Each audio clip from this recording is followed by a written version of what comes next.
Well, let's start with our hometown San Diego Padres. Independent race, getting near the All-Star game. They beat the Rangers 2 out of 3. Let's talk about the Padres. Padres are longest homestand of the season. Got Arizona, which is battered and beaten up. Then they get the Philadelphia Phillies, who are in first place in their division. It's going to be a real interesting homestand to see if the Padres can claw their way back into this thing. Last week, while I was on the road, I made a comment, geez, they went to Dodger Stadium a half game out of first place, and by the time we got to last week, they were 9 games back. Well, the Dodgers have kind of hit a wall. The Padres are playing downtrodden teams. So the Padres are now 7 games back. Darvish makes his start for the Padres. This has been 3 months in the making. Elbow issues. They've kind of let him set the tempo of the rehab. Threw 51 and 64 pitches in his 2 simulated games. No rehab start at AAA El Paso. They think he's ready. They're going to try to hope he doesn't have stressful innings early. I think they're going to try to limit him to 60 pitches unless he has stressful innings early. Darvish believes Darvish is back. The Michael King situation, he's gone through 2 throwing sessions on flat ground, not off a mound. He's not doing full max effort yet, but that's probably going to come. He'll start throwing mound, then he'll throw some live hitters, then maybe simulated game, but most people of the opinion we won't see him till maybe sometime in August. Amazing what we saw from Kyle Hart, who's been up and down from El Paso. He retired 11 batters in a row on Sunday in the win over Texas. His ERA was really high when they sent him out. He gave up a lot of home runs at El Paso, but he came back, and as a role player, so good. Stephen Kolek has been sent to the minor leagues. Going to try to hit the reset button.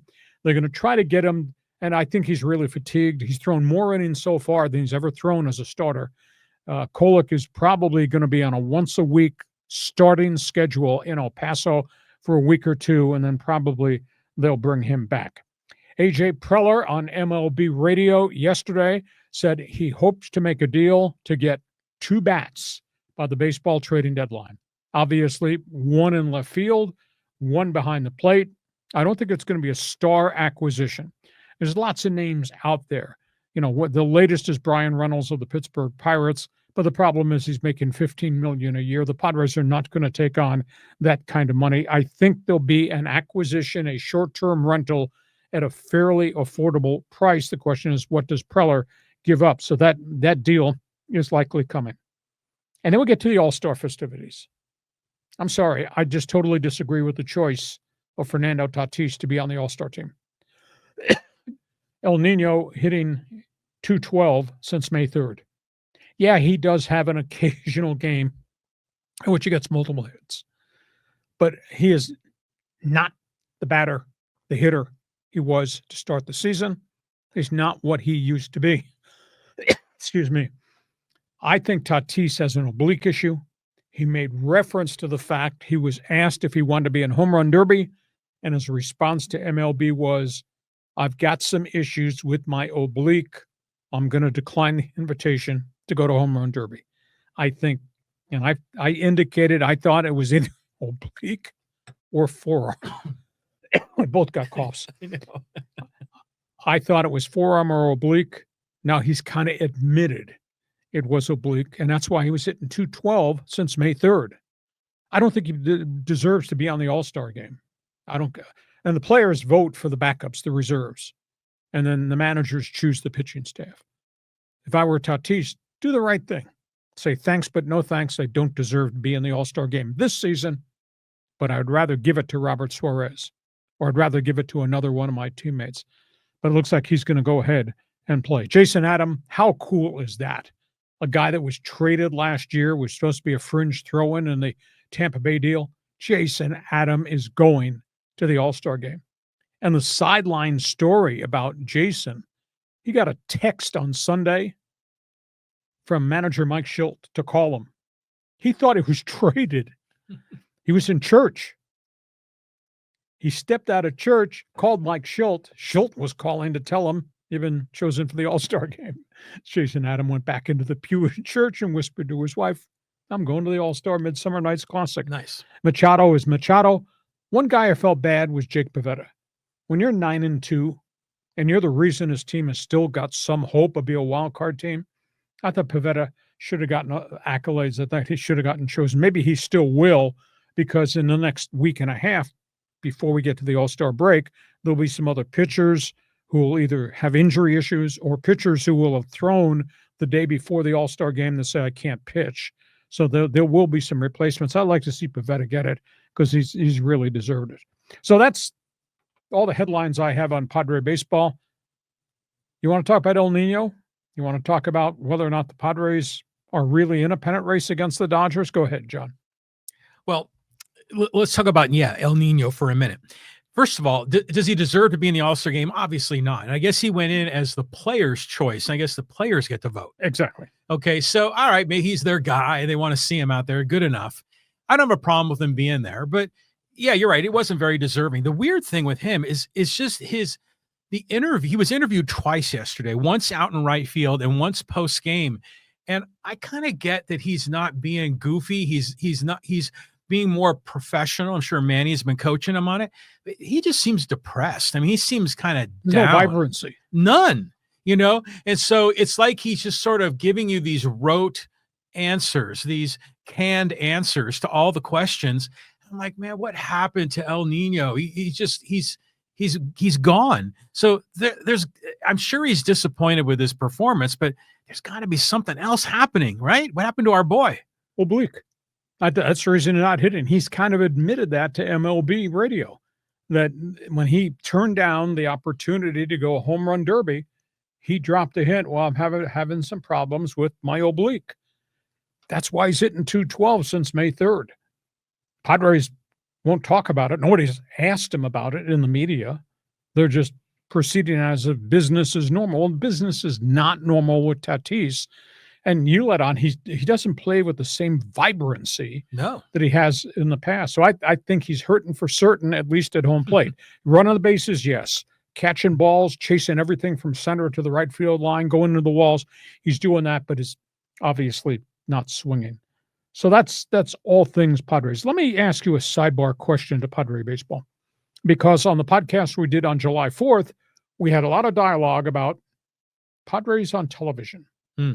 And the mishmash of what they're doing with the announcers, and then my statement, what I thought was positive about Padres on TV, what things I think they fell short on Padres on TV, and if I were king, what changes I would make. Have you gotten a response very much at all from the fans about the Padres on TV and what they're doing, rotating guys in and out, and what they're not doing in terms of game day content that I think they should be doing? Go ahead. Yeah, it's interesting. There's been a lot of comments about it, and some people that don't even want you to touch it. That don't mess with my Dawn and Mud. But there was some criticism of Tony Gwynn Jr., which really kind of shocked me. But I think he probably compared to Mud and the chemistry, it's not the same. But overall, people love the announcers. Sometimes people think Scanlon should get some more time on the air. Some people said, hey, the out-of-town scoreboard thing sounds cool, but, while we're all watching the game, we've got a phone and we can look it up ourselves. So it's just all over. But I think, and there were also some people saying, like, how dare you, like, why are you even commenting on this? Well, because my co-host is the one to put that topic on the table. Yeah, well, I thought you would be a good guy to have some opinions on this. I know what I know. Well, yeah, this is like you're in your wheelhouse. No, I like the group. There are things I think they could add to make the broadcast even more dynamic. And it's funny because I had a guy that I work out with at the fitness center who obviously watched the podcast and said, why are you critiquing Mark Grant for talking about walking the dog, or what type of pillows they use when they sleep on the road at hotels, or making Jell-O? I said, I'm just saying that's a function of what he does sometimes. Sometimes it's really cool. Sometimes it's way off track. Got to be a little bit better balance there. But I just think I understand it's a Padre broadcast, but I think they're missing the opportunity to talk about other hot button stories with baseball people who've got great intelligence. I mean, I like Mud and I like Scan. I like Mark Sweeney prior to that. Pomerantz has a history in the game. Let these guys talk about the other topics on the table in addition to ball one, ball two. There's a curveball down in the dirt. He swung and missed. There's other things there they could be talking about, adding some flair to the broadcast, so it's just not Padre baseball, balls and strikes. Okay, don't bring up Sweeney. Padre Twitter hates the Sween dog. I don't know what the deal is. Everybody's entitled to have their opinion, even if it's wrong. But I think isn't he with the Dodgers or the Cardinals? He's doing some broadcasting, I thought. But at any rate, well, it's funny. You kind of wonder who is their target audience? Are they really kind of going more towards, right down the middle, as far as, baseball, hardcore baseball fans and newbies, or do they try to stay in that family friendly, not nerdy statistics stuff? I kind of wonder if I'm sure they've broken that down. I'm sure they do, but at times though, it leans way too far in one direction. Like Mark Grant's favorite phrase is, love that guy. He's a good egg. Good egg. Exactly. Okay.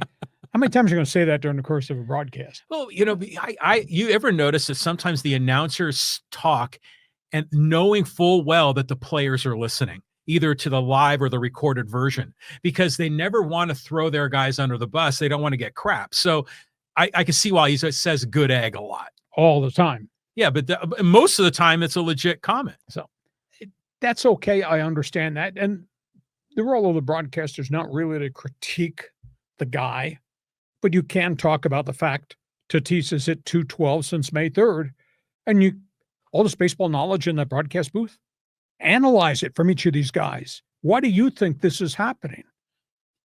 I mean, to totally ignore it means you're just painting the thing brown and gold and everything's beautiful. Everything's not beautiful as it relates to El Nino. But they're employees of the Padres, so they can only go so far with it. But you said last time you didn't want to turn the broadcast booth into a talk show. And so we're going to get opinions from everybody about what's going on with Tatis.